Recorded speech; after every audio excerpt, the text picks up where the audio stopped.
Hello and welcome back to Lord Fenton Plays Baldur's Gate 3. I'm your host, Lord Fenton. In this Baldur's Gate 3 build video, we're doing a pure Druid of the Spore Minion Master build. Yeah, we're doing those little minions. Yeah, you get out of here. Okay, well, you'll stay for a little bit. As always, like, comment, and subscribe to my channel for more Baldur's Gate 3 builds like this. Do not forget hit notification bells to be updated and much more. Here are some pros and cons of this build, everyone. So first of all, you'll be able to summon minions besides your normal druid ones. Yeah, thanks to the Circle of the Spore, you have the option of a dead foe, I should say regular dead foe, not undead, to summon those. Number one. Number two, you do have some nice spore action going on. Number three, your druid spells. Yeah, they're powerful as heck. And last but not least, if you build it right, you could be like an arcane caster, but in a druid form, more like it. Now, disadvantages goes, if all your summons are gone, you're kind of useless to some degree. You have druid spells, but still. Another thing is this is you could be interrupted, and you're a little bit squishy at times. So I'm going to go ahead and start, first of all, with the character creation process. Now, please note, when I'm creating the character, this is similar to my caster build.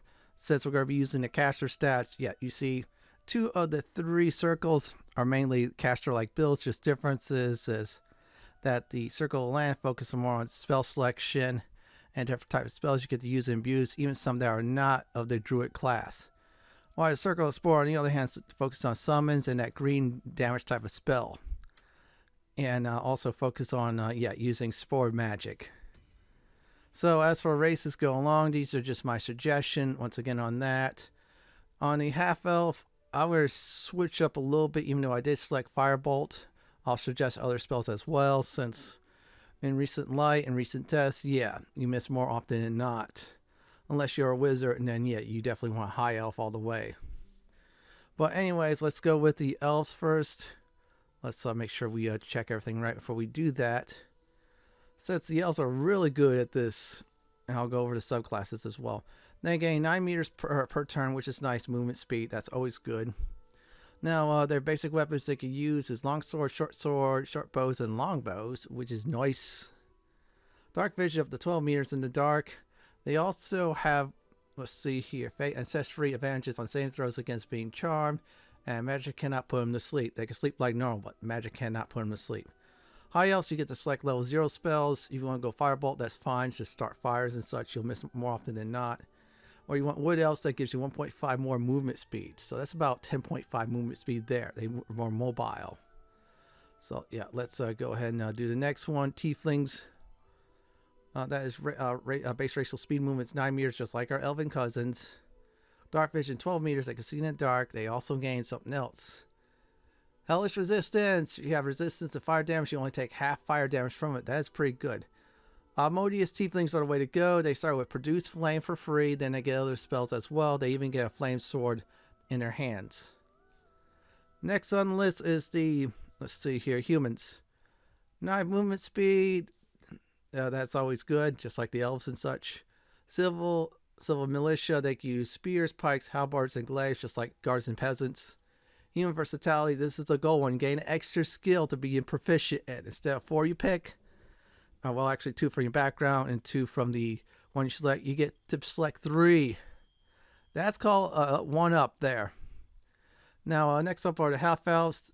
They both gain the 9 meters per movement speed. Now, on the human side, they gain the civil militia using those weapons I just mentioned on the human side. They also gain the elven side of dark vision, which is 12 meters in the dark. And as a bonus, they gain fate accessory, which the advantage is on saving throws against being charmed, and it cannot be magically put to sleep. See, there's your level 0 spells you can select as a high half-elf too if you want to. If you want to keep Firebolt, that's fine, but there's other spells out there that's better. Wood Elves, I'll probably say, yeah, 1.5 movement speed bonus there is nice. Let's talk about our halfling friends. Now, halflings, they gain overall 7.5 movement speed per turn. That's alright, a little bit less, but that's good enough. And gain lucky, so when you roll a 1 for attack, roll, ability checks, or saving throws, you get to do it again. That's like a reroll, folks. And brave, you have advantages and saving throws against being frightened. That's another anti-crowd control type of thing, so keep that in mind. And I'd probably say Lightfoot halflings, they have advantages on stealth deck. You want to be stealthy in the casting department, that's fine. Or Strongheart, you get advantages to save throws against poison and resistance of poison damage. So that's another good one too. Now let's talk about gnomes. They gain 7.5 movement speed per turn, which is decent, just like your halfling cousins. Gnome cunning, you have advantages on intelligence, wisdom, and charisma saving throws. Since we have high wisdom, that'll be great. And I'm going to probably say force if you want to go that way. Speak with animals, that's not bad. You can pop that until long rest. It's always prepared. You always have that on you. Then gain dark vision too, which is 12 meters in the dark. That is very good. And I'll probably say is pick the elf race or the Asmodeus tiefling one. As for level 0 spells, if you want to go firebolt, that's fine. But Blade Ward, that is a good substitute. And there's other spells out there that's better. So let's talk about other level 0 spells for the Druid. So we'll go over each one of those. Guys, you gain a bonus to 1 to D4 on your ability score checks. Really useful. Must have. Select it when you create character. You'll see why throughout the game. Poison spray, you do 2 to 12 poison damage like a spray. Very nice if you want to go that route. Now, the next one is produce flame. You have flame. You can also toss a fire, which is 1 to 8 fire damage. Osmosis tieflings get that for free, so don't pick that. Resistance, so you get yourself some resistance to spell effects and such, which is D4 on the same throws against those. Now, this one here gives you a boost of your blunt weapon to 4 to 12 blunt damage, which is good. And Thorn Whip pulls the target closer to you. So this way your melee people beat the living tar out of them. So I picked Guidance and the blunt weapon one. Now, next up are the backgrounds. There's only 2 backgrounds I suggest. Folk Hero and Outlander. Folk Hero will give you ammo handling and survival. And Outlander gives you athletics and survival. So I say Folk Hero is the way to go out of the 2. So for ability points, you want to make sure your Dexterity is the +1 bonus. And Wisdom, keep at +2. Dexterity and Wisdom were our 2 main stats at the start.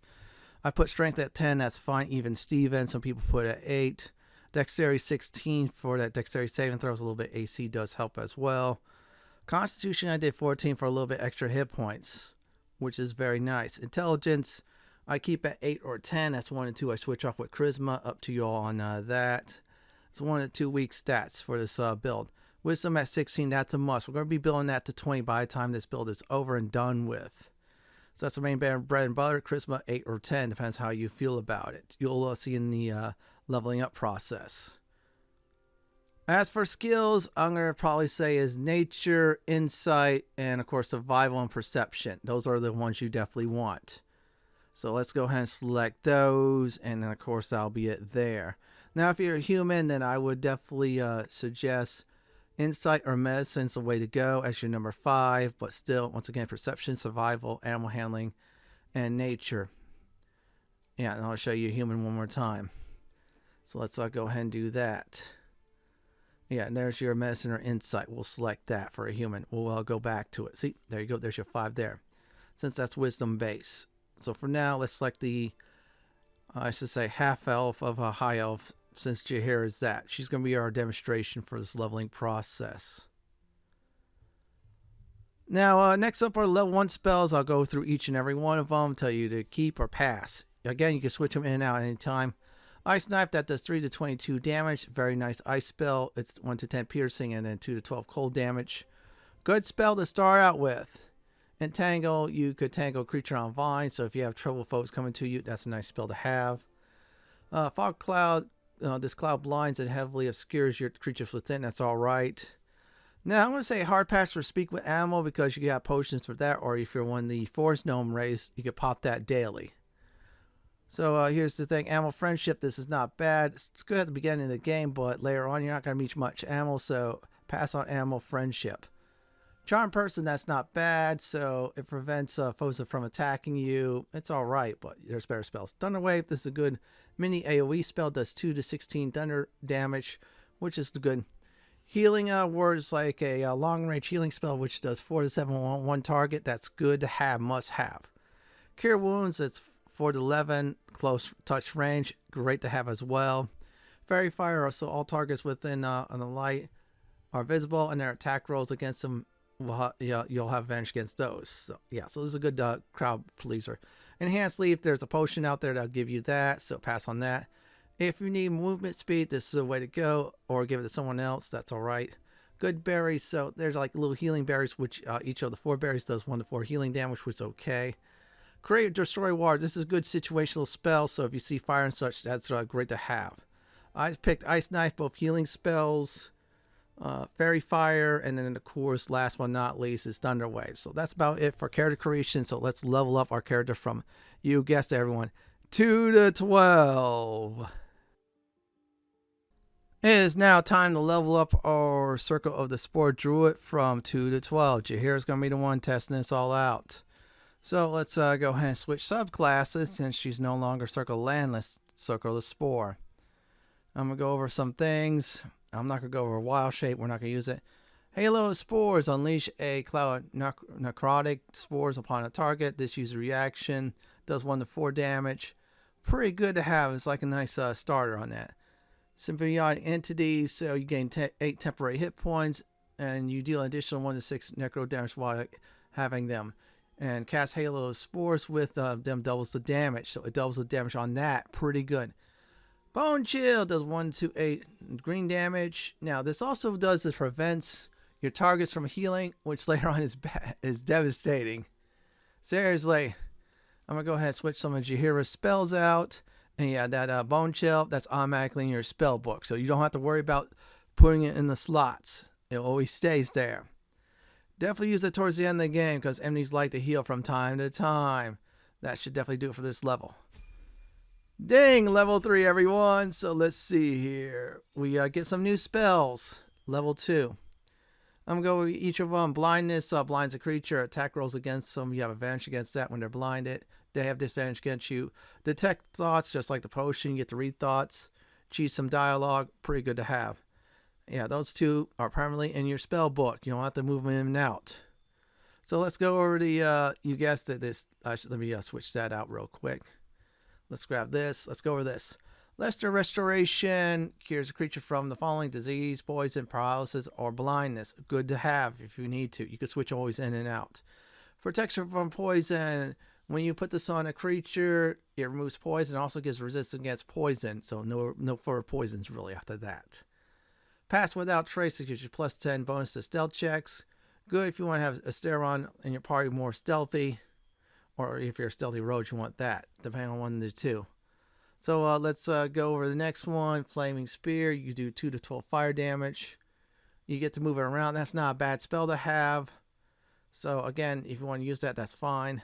Now the next one's good. Hold person. You hold a humanoid enemy. They cannot move or act or react, and attacks from them will always be critical hits. So if you're facing like a humanoid, I should say elf, giving you trouble, pop that on them, and of course your melee characters crit against them, and they kill them. The end.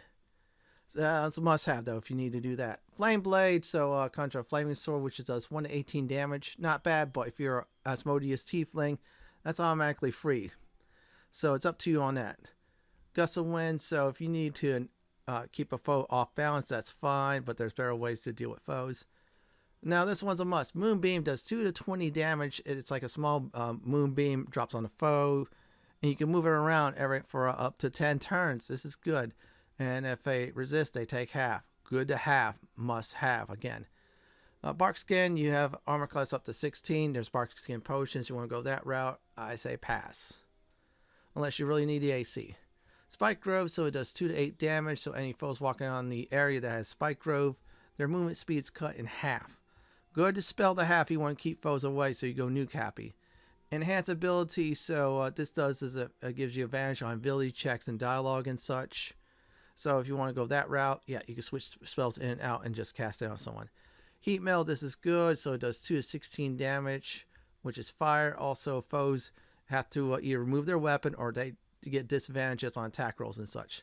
Dark Vision, I say hard pass. There's better ways to see in the dark in that. So let me go ahead and do a Hold Person or a Heat Meld. One of the 2 you could do. Again, you can switch them in and out. Situational. Dang, level 4. So here's the deal. Every levels of 4 on a class you're focused on, you get a feat. You hear me right? And look at that, a level 0 spell. I'm going to go with Resistance because I felt like that's good. Or Thorn Whip, one of the 2. Pick one of the 2, either way. Poison spray's nice as well. You have 3 good choices. You only be able to pick 2 of the 3, and it's permanent. Just remember that. Unless you respec, of course. And I'm going to keep Spike Growth on there. As for feats, I'm going to do his Warcaster since we're going to be doing concentration.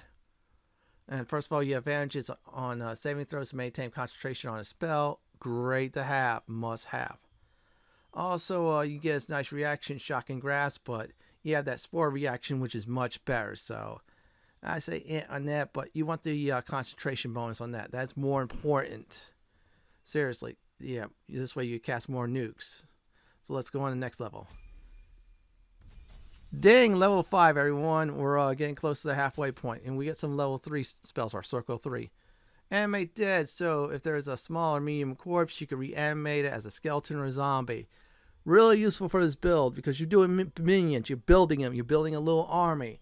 Must have. It's already in your spell book. So go for it. Gaseous form, so you transfer your form of yourself, your allies in a gas cloud. So this way, it's like a get out of jail free card in damage. So it's alright, but there's better ways to avoid damage. I'm going to go ahead and see here. Okay, that's Wild Strike. We're going to ignore that. An extra spell slot. Call Lightning, you do 3 to 30 damage. It's like a small AoE circle. And it affects all foes in range. You can keep on doing that for 10 rounds. Very powerful spell. Must have. Must use. You'll see why in the demonstration. Daylight. This is like Daylight. It has a bright light. It reveals foes. It's great against a certain vampire. You'll see when you play. Now, next up the bat is a good one. Feign Death. Puts a ally in a coma. So all damage types they'll resist against, except for psychic damage. That's like Mind Flayer, mind damage. Diseases and poisons have no effect on that person with that stats. It's alright. It's like a get out of jail free card. Plant growth makes the area much more hard to move in. Their speeds cut by down to 1/4. Good to have you having issues with foes coming to you. Now, next one is energy resistance or protection from energy. Touch a creature, you gain resistance in the following asset: cold, fire, lightning, or thunder. So if you have issues with one damage type, pop this baby in. Again, this is a situational clash, switch spells in and out. Sleet Storm calls forth a storm that disrupts concentration on foes that are spellcasters, douses fire, and makes the ice surface slick. If they fall down, they lose a turn. Good to have. So I'm going to go ahead and keep that one. I'm going to get rid of Fairy Fire and just do Call Lightning, because that's like a very OP spell. So that should definitely do it. And now we're going to go ahead and level up, you guessed it, to level 6 next. Ding, level 6. We get ourselves another level 3 spells to pick from, and we get ourselves a new action. This one's the most important, so let's go down there. Raise a foe from the corpse. It's like a, I say, spore zombie. It must be a beast or a humanoid corpse. Very great to add to your party, and it's like a reaction. And just believe me, you can keep on summoning these like crazy. You'll see later on. I'm going to go ahead and do plant growth. That's the best way to go. Dang, level 7. We're starting the latter half of the leveling up the game, and 12's a cap, by the way. First of all, Blight. It does 8 to 64 damage. Now, if it's a plant, full 64. It's much more powerful than the original one. It's from your spell book. Also, foes hit with this have disadvantage on saving throws, which is good. It will not affect undead and constructs, unfortunately. That's the downside. But upside, double damage against plants. Confusion. A group of foes will be confused. They'll attack each other, wander around like idiots. Occasionally skip a turn going, oh, is that a turn? That's like a crowd control spell. Conjure Minor Elemental. This is another minion type of spell. You can conjure that with the next one. It's good to have if you want to go that route. Conjure Woodland Being. This is one OP summoning spell for druids. This will summon a Dryad. Dryad will summon a Wood Ward. They also have Nature's Deck, Entangle, and such. Very powerful summon. Very OP at this point. Get this one ASAP. I mean, she'll be on the battlefield to give you advantages like crazy. Dominate beasts. Make a beast fight alongside you. They'll do saving throws if they get damage. That's alright, but later on, you're not going to be meeting really much beasts at all. Free of movement, so it removes the falling on an ally stun. Difficult stun, number 1. Number 2, difficult terrain won't affect them. They cannot be paralyzed, or restraint. So if you want your melee character to be moving around freely, that's the spell to go. Grasping Vine, summon a giant vine capable of dragging creatures towards the vine itself. It's like a hold spell, minus the critical hit thing. Ice Storm, AoE spell, very powerful, 6 to 40 damage. It does blunt and cold damage, which is good. Now on save throws, they take half. Must-have spell. You want to make corpse? This is one of them. Polymorph turns a creature or someone into a sheep. This was used in the previous patches a long time ago to get a certain paladin. You know who that paladin is. So let's go ahead and do the next one. Stone Skin. Creatures with that take half damage from the following: blunt, slashing, piercing. Mainly weapon types like that. Good spell here if you want to go that route to buff your tank up. Now last but not least is, you guessed it, a Wall of Fire. 5 to 40 damage, drop the wall down. They walk through the wall, they take that damage. Now they can resist, they can take half, just like our, say, tieflings. So I'll probably say is summon woodland creatures to Dryad, number 1. Or you could do number 2 is you do the Ice Storm one, that's nice as well too. Up to you all on that. Again, you can switch some of these spells in and out, situational. So now we're at level 8, again, levels of 4. On the focus class you're on, you get another feat. So let's go ahead and do this. I'm going to get the Ice Storm. I should have got last level, but that's alright. Again, I'll switch it in and out. I still got the woodland creature. If I wanted to, I take another spell out and do the elemental summon, have minions like crazy. So let's go over feats. Ability improvement. Put all your points into wisdom. We're going to get that sucker to 20 by the time this is over with. Again, very important. So we'll put that sucker there. So keep it at there. So yeah, we'll select that and that should be it. If you're going multi-class, then yeah, every 4 levels of the 2 classes, you get a feat. See my multi-class builds for those. Dang, level 9, everyone. So here's the deal. We get some level 4 spells now. First, let's talk about this one. Cloud Kill. 5 to 40 damage. It's poison damage. Foes must either try to move out of the cloud or else they take that amount of damage. Very good to have. It's a wrong spell. I call it a corpse creator. There's certain sections foes will take that. Certain foes will resist that, so be careful on that. Contagion. This will poison a target and also give them a disease based on ability score. If you're having trouble with certain enemies with that, that's fine. Use that. Conjure Elemental. This is one OP summon. It's not like the Woodland Dryad one, but this one's nice. Summons a very powerful Elemental. It'll fight for you. You can summon with the other summons as well. Great Restoration. This will cure the following: charm, petrification, stun, and curses. Great to remove curses from a certain place. You'll see as we go along with this build video. Insect Plague, AoE spell thing that does 4 to 40 damage. Also make the area difficult terrain. Poses disadvantage on perception checks.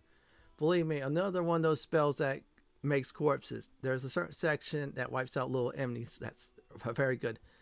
Mass Cure Wounds that does 7 to 28 healing damage. AoE version of that. It's good. Keep that one. Planar Binding, so you could force a Celestial, Elemental, Fate, or a Fiend to fight for you. Another one of those spells that forces enemies to fight for you, which is good. Wall of Stone, just raises the wall. It's like a solid wall to walk around. It's alright, but there's better spells out there personally. I decided to select the following: Mass Cure Wounds, in case I need to be a healer, and Conjure Elemental. Dang, level 10. We're getting closer to the level 12 cap, folks. And oh, we get something new. So let's, okay, forget the wild shape. Talk this one. Spreading spores with symbiotic entity is active. You could create a cloud of spreading spores. Yeah, those spore spells you've been using, guess what? They spread now. Instead of one target, it's AoE, baby.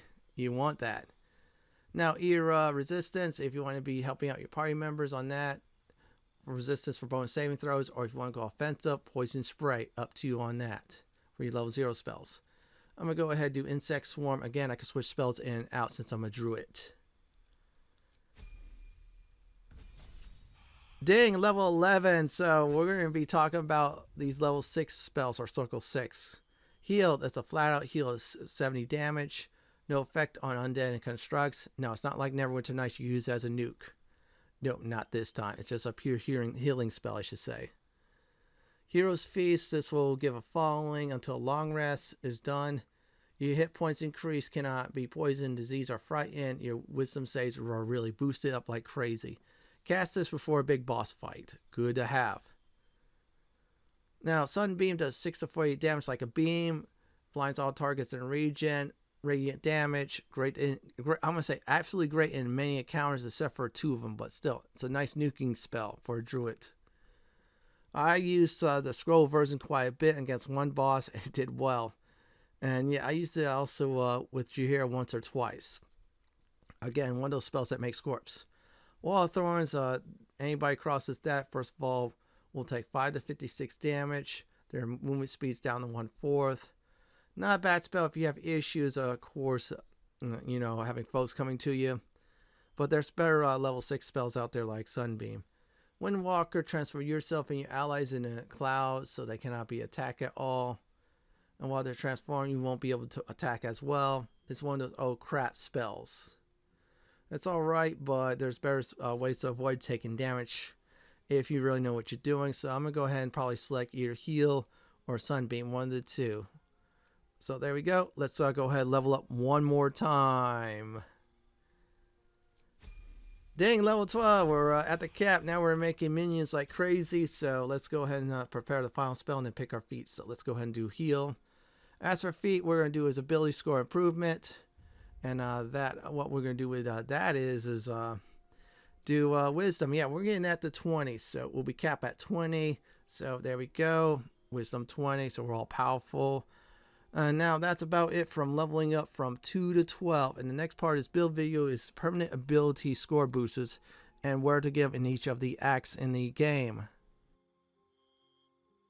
In Baldur's Gate 3, there are 3 ways to permanently boost your ability scores. So I'm going to go through them, which is one in each act. In Act 1, spare Auntie Ethel to get a +1 ability score item of your choice. Avoid your paladin doing this, so they don't be an Oathbreaker. So she's under 10 hit points. You could be able to do it. You have to pass some charisma checks, but it's good to have.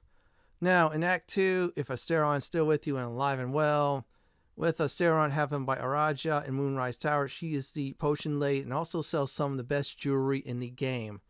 Play it cool in the Moonrise Towers. You let Asteron bite her, she'll give you a +2 strength potion. I advise against you using this unless you're soloing through a game with this build, then it's fine. Give this strength potion to someone like Karlach or I say Lizel or that very special paladin if you get her in the party. In Act 3, the Mirror Loss does the following. If you pass some secret charisma checks, you get +1 charisma and +2 stat of your choice. If you don't pass the secret charisma check, you pass another check secretly, that's +2 stat of your choice, or you get nothing. Now, you have to lose a stat first in order to get that. And no, you cannot use the deception because you get nothing. The Mirror Loss shard knows you're cheating. So that's about it for permanent ability score boosters. I'm going to go over in greater detail about the Mirror Loss.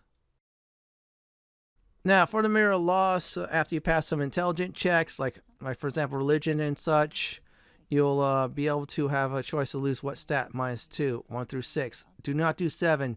You can't cheat the system. 1 through 6 is exactly the same as the gain, so I'll go over each of them. Now, number 1 there, you gain +2 strength. On the loss, you gain -2. Number 2 is help yourself to, like a thief, that's +2 dexterity. Number 3 is +2 constitution. Number 4 is +2 intelligence. Number 5 is +2, I should say, wisdom. That's one you want to get. It's +2 on the wisdom in this build. Number 6 is +2 charisma. Now, on the loss, pick a stat you could definitely cure up. Like, for example, I should say is strength or intelligence. But wisdom you want to pick, so this way you get +2 wisdom. That's important. And yeah, you could use scrolls or a certain spell to cure the curse, or the loss, I should say. After all the ability scores you did get, either by leveling up naturally or you use the Mirror Loss, so here's your final. Before, you should have strength 10, dexterity 16, constitution 14, intelligence 8 or 10. So if you're not a talking person, yeah, go ahead, keep it at 10. Otherwise, we'll go to the next one. Wisdom at 20. Yeah, that's your level cap for that. And charisma 8 or 10. So if you're not feeling like you want to talk your way out of danger, yeah, put your charisma 8. Otherwise, put it at 10. So I gave you a choice this time for this build. Now that's after all the stat boosts and such. Strength at 10 unless you're greedy, and then your strength is at 12 thanks to that plus 2 strength potion. Dexterity is 16, Constitution 14, Intelligence 8 or 10 depending on how you're setting this up. Wisdom to 22, yeah, thanks to the mirror loss, 23 if you spare Auntie Ethel. Charisma 8 or 10 depending if you want to go the talking route or not, or at least the half-arse talking route. That's about it for the permanent ability score boosters. So let's go ahead and talk about the next topic in this build video is Tadpole Powers. For Tadpole Powers, I decided to split this into 2 categories: before the Astral Touch Tadpole you use, and after you definitely use the Astral Touch Tadpole.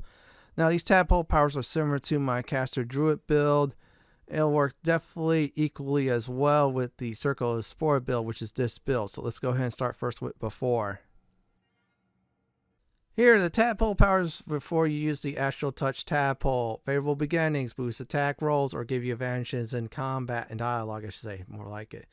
This is very good, so it gives you a nice attack roll boost, or definitely if you need that little help in dialogue, yep, this will do it. Charm prevents a foe attacking you for 1 turn, so if a foe tries to charge towards you, you hit that charm, they attack someone else. Shield Thralls, make a shield on you or your allies. That's 10 hit points when that shield goes.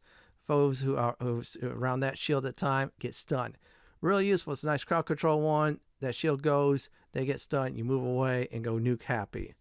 Psionic Backlash. When enemy within 9 meters casts a spell, you could use your reaction to inflict 1d4 psychic damage to a caster per spell level. This is nice if you cannot reach a caster, they cast magic, you use this sucker in your action, and you're good to go.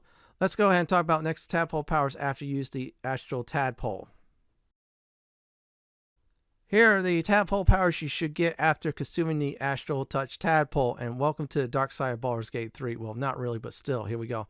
Black Hole, OP AoE attack. This is very powerful. If you've seen my walkthrough, I use it on a certain mind, with I should say with a certain mind flayer, more like it. That mind flayer was tearing things up in the battlefield. Fly, gain ability to fly. In other words, it's a good ability you have. You can fly away from foes.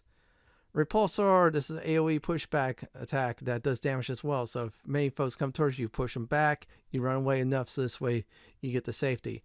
Free cast, next ability, spells or anything else is free of charge to use. So if you don't want, for example, use up a level 6 spell slot, hit the free cast ability, pop, then cast your level 6 spell, and you're good to go. This is probably once per long rest, but still, it's well worth getting. That's about it for Tadpole Powers. For the next part of this build video, what we're going to talk about is gear advice. For gear advice, I separated into 2 categories. Gear you could get by end of Act 1 before entering the Shadow Curse lands, and endgame gear. So for the endgame gear, you definitely want to get some of these equipment before you leave the area if it says Act 2 or 3. First, I'm going to go ahead and right at this point start with gear you can get by the end of Act 1. Let's go over the gear you definitely want by the end of Act 1. Start with the headgear, of course.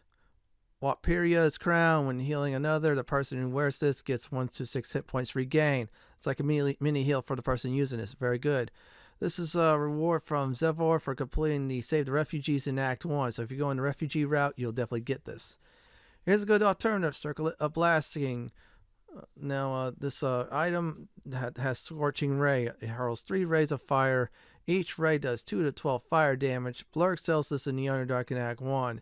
You're going to be visiting this merchant quite a bit in Act 1. Next on the list is chest gear. Hedge Wanderer Armor. Gain a +1 bonus to dexterity saving throws and checks. +1 nature. Aron sells this in the Druid's Grove in Act 1. This is a good starting armor for a Druid. Now, here's another one if you definitely want to go for it. Amantite Scale Mail. This gives you 16 armor class. All incoming damage is reduced by 1. Cannot be critical hit upon.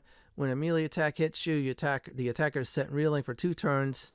That means they get less attack rolls, which is good. It's at the Amantite Forge in Underdark 2, which is Grimfort area in Act 1. So you have to defeat Grim in order to have full access to the Forge. This is actually a very good piece of armor to have, and also negates the Barkskin spell as well because of 16 AC. Here are the gloves. Hell Rider's Pride. When you heal another creature, it gains resistance against the following: blunt damage, piercing damage, and slashing damage. This is pretty good to have. Now another thing is also with this is a strength saving throws +1. You have to kill Zelva or steal this from a neck when at the Druid's Grove Tiefling side. So have a stare on due to stealing, of course. Here's a good alternative: Gloves of Missile Snaring. You intercept missiles from ranged weapon attacks with reaction, reduce the damage by 1d10, and then also plus your dex modifier. Since we have 16 on the dex stat, so our modifier is pretty good. Aron sells this in Act 1 in Druid's Grove. This is a good alternative glove in case you don't want to go the stealing route on the other one. Let's go over the boots. Vital Conduct Boots grants the wearer 8 temporary hit points when they cast a spell that requires concentration, +1 athletics. Now, this is sold by a certain NPC in the Githyanki Crash in the Mountain Pass in Act 1. This NPC will also sell the Gloves of Dexterity and a whole bunch of other good stuff too, so don't kill her yet until you get what you need from her. Here's alternative: Cinder Shoes. When you burn a foe, you get heat. Heat is when you take 1 to 4 fire damage. However, you get +1 fire damage to your fire spells, which is good. Blurk sells this in the Underdark Act 1. Yeah, like I said before, he sells a lot of good things, this merchant. Time to go over the necklaces. Amulet of Misty Step. Gain Misty Step spell to use. This is in the Shatter Sanctum at True Soul's quarters in Act 1. There's ways to get in the quarters without violence. Here's a good, nice alternative: Pearl of Power. This amulet restores 1 spell slot that is level 3 or lower. Owned by Blurgs on the Underdark will sell this after you complete the quest the Friendly Mind Flare gives you. In other words, that's a trip to the Arcane Tower. You definitely want this. This will carry you through some parts of Act 2. So let's move on. Here are the rings. The Whispering Promise. When the wearer heals a creature, it also receives Blessed. Gain plus, 1d4 bonus to attack rolls and saving throws for 2 turns. That's what Blessed does. Volo in the Druid's Grove, Grant in the Goblin Camp, or Ro in the Shatter Sanctum Act 1 sells this. Check those 3 places. They're really good items. Next up is the Ring of Protection. It gives you +1 AC and +1 saving throw. Complete small quests in Act 1 at the Druid's Camp before finishing up Investigate Kaga or saving Halsin in Act 1. You have to do some stealing, so yeah, you got to steal a statue in order to complete the quest for Mole. It's a good ring to have. Here's some good alternatives in case you don't want to go the stealing route on one of the rings. Crusher Band, movement speed +3, steal or loot Crusher to get this nice ring. The Sparks Wall cannot be electrocuted, electric resistance increased. This is in the Arcane Tower basement Underdark in Act 1. Raid that tower like crazy. It has some good loot in it. Now, next up the bat is the weapons. Staff of Crones, Ray of Sickness, like the spell itself, does 2 to 12 damage and can poison a target. This is an acrylic workshop where you fought Auntie Ethel for the first time in Act 1. Good staff to have. Here's a nice alternative. Mel's First Staff, Arcane Enchantment, gain +1 bonus to spell save DC and spell attack rolls. Really nice for this build. 1 free use of Mel's Acid Arrow as well until long rest on the Acid Arrow. Blurk sells this in the Underdark in Act 1. Yeah, go see that merchant there. Save up some gold. Yeah, I'm repeating it, but I don't care. There's some good stuff from it. Let's go to shield. So in case you decide to use a shield, so here we go. Glowing Shield +2 AC. When you're 50% or less hit points, you gain 8 temporary hit points. This is northeast near the Goblin Camp in Act 1. Watch out for traps on the way. Here's nice alternatives. Wood Ward Shield +2 AC. When you use Ward's Ensnaring Strike, your foe cannot move. Foe takes 1d6 damage. Attacking foe will give you advantage against them. Foes attacking you will get disadvantage in attacking and dex saving throws. Drops from Wood Wards in the Fetid Bog in Act 1. This is a decent alternative shield to have, so you get to abuse that. Here's another one. Safeguard Shield +2 AC, saving throws +1. Damien sells this in Act 1 at the Druid's Grove, so make sure you buy it from Damien before you complete the Save the Refugee quest, unless you decide to wipe them out. Let's get to the ranged weapons. Hunting Short Bow, Feller of Monsters. You have advantages against Mustache Tree type of enemies. Use one use of Hunter's Mark, which give you a bonus in attacks when the target, of course, attacking said target. Use the bow for the Hunter's Mark, by the way. You're not going to be using a bow at all. It's just used for the item. Damon sells this in Druid's Go in Act 1. I would say otherwise use your spells for range attacks, to be honest. So if you don't want to go for bows, your magic spells is the way to go. Next up is the endgame gear. Now, please note for endgame gear, you want to make sure you get the following items in said act. So if something's in Act 2 in the area, do not leave the area in Act 2 until you get said item. Definitely get all this before going to the point of no return. Let's start with the headgear. Helm of Baldur heals 2 hit points per round, +1 armor class, saving throws also +1, cannot be stunned, cannot be critical hit against. Defeat the Wormway Trials and the boss who's there to get this in Act 3. This is a very nice helmet. There's so much good things in it. Here's some good alternatives. Helldust Helm, you can see through normal and magical darkness, which is really good, cannot be blind at all, +2 saving throws against spells, really useful. Immune also to critical hits. House of Hope in a locked room in Act 3. Make sure you go through that room before leaving. This is a nice alternative. Here's a good caster flavor one. Hood of the Weave. Arcane Enchantment. You gain +2 bonus to spell save DC and spell attack rolls. Sold by the Mystic Charon in Act 3. Yeah, so before you do a dirty deed against this NPC, yeah, you definitely want to buy this.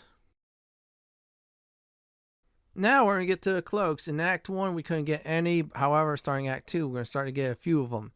First cloak, Cloak of the Weave. Gain +1 bonus to spell save DC and spell attack rolls. Absorb elemental damage once per short rest. You can also take half elemental damage next time you hit with the same elemental, and also deal 1d6 damage of that elemental on your next attack. Sold by Helsk at the Delves Fee in Act 3. She sells some good stuff there. Here's a good alternative. Cloak of Protection, +1 AC and +1 saving throw. Sold by Quartermaster Tally at the Last Light in Act 2. Clean out her inventory because she has some good endgame gear there. Now, next up are chest pieces. Armor of the Spore Keeper. Wearer gains +1 bonus to spell save DC. And when you're doing necrotic damage, that's the green damage, they deal additional 1 damage of that same category. While imbued with symbolic entity, you gain spread bibbering spores. That's very powerful, by the way. You also gain Tismac spores and haste spores. So you have a whole bunch of spores on your side. Mr. Charon sells this in Act 3. Must buy. Very important. Now here's a good alternative in case you cannot get this armor yet. Armor of a Landfall, gain +1 bonus to spell save DC, advantage on Constitution saving throws, green bed regeneration when starting your turn, when you have on plant surface, or vine surface. You also gain 1d4 hit points. You also gain plant growth like the spell. So that's Sorcerer's Sundries in Act 3. So this is a nice alternative to get. Let's move on. Here are the following 2 gloves you should definitely look out for. Quick spell gloves. Your level 0 spells that cost an action will only cost a bonus action instead. This effect can be used once per short rest. Sorcerer's Sundries in Act 3. Run out of spell slots. This is a great item to have. Here's another one. Gemini gloves. Level 0 spells targeting foes and allies can be used to target additional ones. So for instance, if you want to definitely use Blade Ward, you could target 2 people instead of 1. And the same, you could choose the same target twice if you want to, if you're going on the offensive. Can be used once during short rest. This is a really good glove. Sold by Helsk at the Delves Fee in Act 3. Told you so. Go to Delves Fee to buy some stuff there. Now let's talk about the boots. Boots of Arcane Bolstering. Each time they dash, the wearer gains +2 arcane charges for 2 turns. Arcane charges when you gain a +2 bonus to spell damage. Araja at the Moonrise Tower sells this in Act 2. Yeah, she's the one who, if you let Asteron bite her, you get the +2 strength potion. Play it cool there. Here's a good alternative boots. Helldust boots cannot be, I should say, immobilized by magic or other means. Immune to difficult terrain. When you fail a saving throw, you can use your reaction to see instead. You can teleport to an area when you land, 2 to 16 fire damage in the area. Lord Gortash's room, that's where the boots are at in Act 3. Good boots to have. Get those. You can't get the other ones. Necklaces, here we go. Spellcrux Amulet, spell slot restoration, replenishes a expended spell slot of any level as a bonus action once per long rest. This is a very good amulet, by the way. The Warren Moonrise Tower Prison drops this in Act 2, so if you want to do a prison break, kill the Warren. You can try to steal from her as well if you want to for this. Here's an alternative amulet of greater health. Your constitution is automatically set to 23. Advantages on constitution save throws. This is in the archives at the House of Hope in Act 3. That's where the Orphic Hammer is at, and also where the Strength Gloves are at for your melee fighters, too. Now, here's some rings. Killer Sweetheart. When you kill a creature, your next attack roll will be a critical hit. Self-same trial in the Gauntlet of Shar in Act 2. Very powerful ring to have. Shifting Corpus Ring. You gain invisibility and blur just like the spell. Each requires long rest after usage. Flaming Fist Marcus at the last light in Act 2 has this. Here's good alternatives to have. Ring of Free Action. Ignore the effects of difficult terrain. Cannot be paralyzed or restrained. The Strength NPC Potion Lady sells this as well in Act 2. Yeah, she has a whole bunch of endgame items as well. Play it cool there. Crypt Lord Ring creates undead. Now, it uses this corpse to summon a mummy to fight for you. Mystic Karen drops this in Act 3. So buy everything from Mystic Karen, then do the quest to be able to make him immortal and then get the ring. Great to have. In fact, if you want to be real serious, switch out the Killer Sweetheart for it. You have another option, summon a minion, another one. Now, here's the weapons. The Marker Shift card. It's a legendary staff, by the way. You gain a +1 bonus to spell save DC and spell attack rolls. You also gain Arcane Barrier. This is when you click on the icon, the spell you cast is free of charge, no spell slot used. Like for example, you want to use up those level 6 spell slots, that's good. You also gain Kirisaka's Favor, 50% resistance of your elemental choice, and certain spells with it, which is really good. Very powerful staff, OP, locate inside a globe of invulnerability in Ramzit's Tower in Act 3. Here's a nice alternative, everyone. Staff of Spell Power. You gain a +1 bonus to spell save DC and spell attack rolls. You gain the Arcane Barrier, same as the other one. You don't get the Favor one, that's alright. Found in a locked room in the House of Hope in Act 3. Yeah, don't leave without it. It's a good alternative to have in case someone else is using the first staff or you really want that. Now, here are the shields. If you decide to use a shield, I decide to give some good ones. Now, the Walking Fortress shield, this is +3 AC, Rebuke of the Might. When your foe hits you with a melee attack, you can use a reaction to make them take a dex saving throw. Failure to do so, they're prone for 1 round. In other words, they stay still. Success, your foe on the saving throw, your foe is not. Reaction also makes the foe automatically take 2 to 8 force damage. You have saving throws on spells, and foe spells attack you has a disadvantage. Reflective Shell, foes' projectiles will be thrown back at them. Warding Bond, allies you pick gains +1 AC, saving throws, and also both take the same damage. They share damage. You know who drops this in the House of Grief in Act 3. This is a good shield to have. Now, here's alternative shield if you really want to use that. Shield Devotion, +2 AC, 1 additional level 1 spell slot. Shield Bash. After you make a melee attack, you use reaction attempt to put your foe into prone status. Dex save throws have to do so they're not prone. We're not going to use Shield Bash, but that spell slot is nice. Aid heals you and your allies, increase their hit points by 5. Quartermaster Tally and Last Light End sells this. Very good alternative shield to have if you want to go that route. Let's go over the ranged weapons. We're only going to use the items on it. We're not going to actually use the ranged weapons itself. So here we go. Darkfire Shortbow, +2 shortbow, gains resistance to fire and ice. That's what we're using for. Can cast haste, free of charge. And it's just like the haste spell. Damien sells this in Act 2. And also, if you're really lucky, he will sell it in Act 3 as well. I'm going to say use the haste feature only for this shortbow. Otherwise, your 0 through level 6 spells for ranged DPS is the way to go. That's about it for endgame gear. Next up is potions and elixirs. Here are the suggested potions and elixirs you should use for this build. Now, please note I did not add oils. You're not going to melee range big time to use those oils. So let's start with the potions first. As always, you want healing potions of all types because if you run out of spell slots, healing potions are the only way to survive. Potion of Haste, gain an extra action, +2 AC, advantage on dex saving throws, and double movement speed. You'll get penalty after it wears off, but this is a very OP potion. People abuse this like crazy. Potion of Flying, same as the fly spell, you fly around. Potion of Angelic Slumber, drinker goes to sleep for 2 rounds. When they fully wake up, it's as if they did get a long rest. Really useful potion towards the end of the game and tough spots. Now, here are the elixirs. Just remember, you can only use 1 elixir per character before long rest. If you decide to use another one, the previous one's effects will go bye-bye. Here we go. Elixir of Vigilance. Gain +5 bonus to initiative and cannot be surprised at all. Really useful, especially the surprise part. Elixir of Viciousness, increase your chance to land a critical hit. So in other words, instead of rolling a 20, it'll be 19 to 20 now, which is good. It stacks with items as well. Elixir of Bloodlust, upon killing a foe, you gain 5 extra hit points and extra bonus action. Really useful. Elixir of Peerless Focus, gain advantages on concentration saves. This is the elixir I really use the most. Supreme Elixir Arcane Cultivation grants an additional level 4 spell slot. Good one to have in case you don't have the other one. That's about it for potions and elixirs. Let's go ahead and talk about the combat test.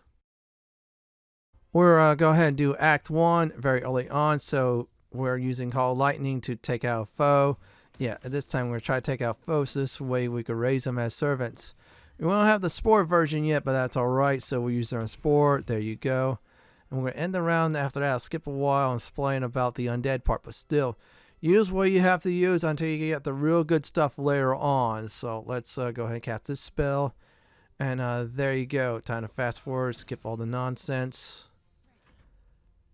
Now we're go ahead and finish off our foe. So let's go ahead and use our Druid at this point to summon. Let's see here. Let's get this body going. And we can choose between a skeleton or a zombie. Let's go ahead and do the skeleton. It doesn't matter. You're summoning a minion. So if you have more minions on the battlefield, that's more likely the foes will hit the minions instead of you. That's very important. So let's go ahead and weaken this foe.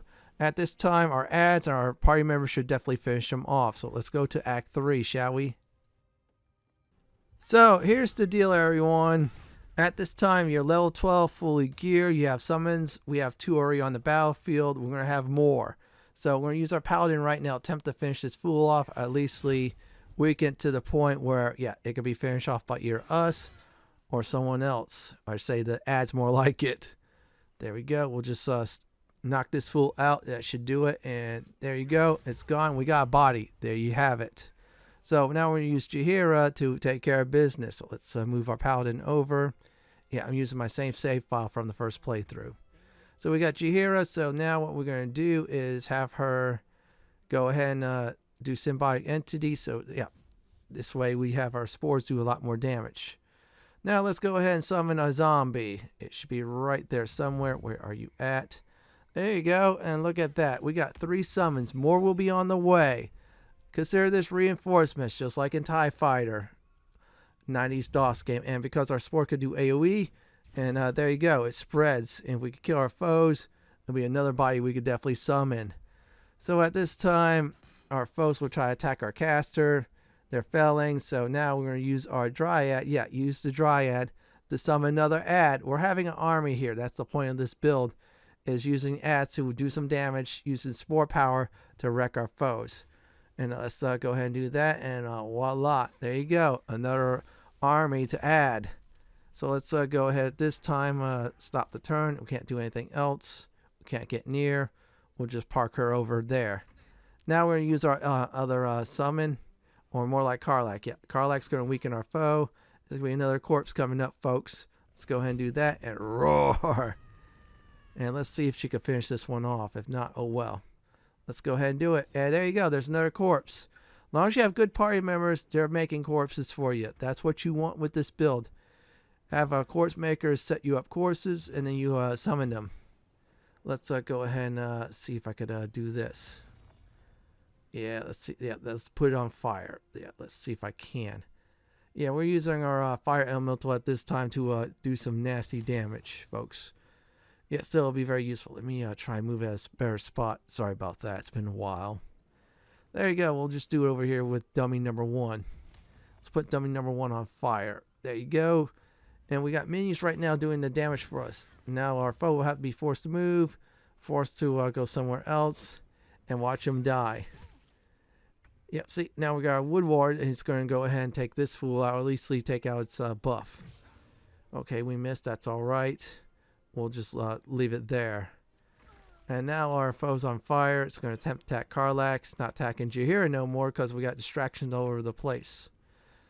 And we got a zombie, so let's go ahead and use our zombie friend here to wreck this. Okay, there we go. We got that taken care of. One more debuff, and that's it.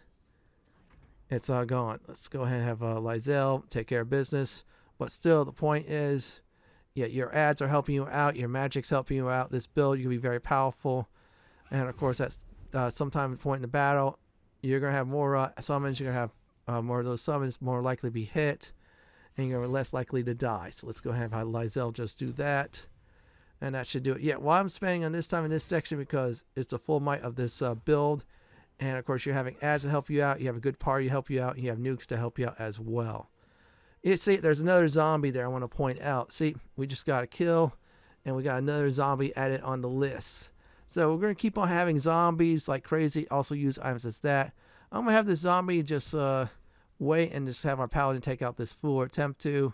And that should definitely do it. There you go. It's gone. And look like we have an army. Yeah, that's the point of this build, is have a very nice army to help you out through the entire game.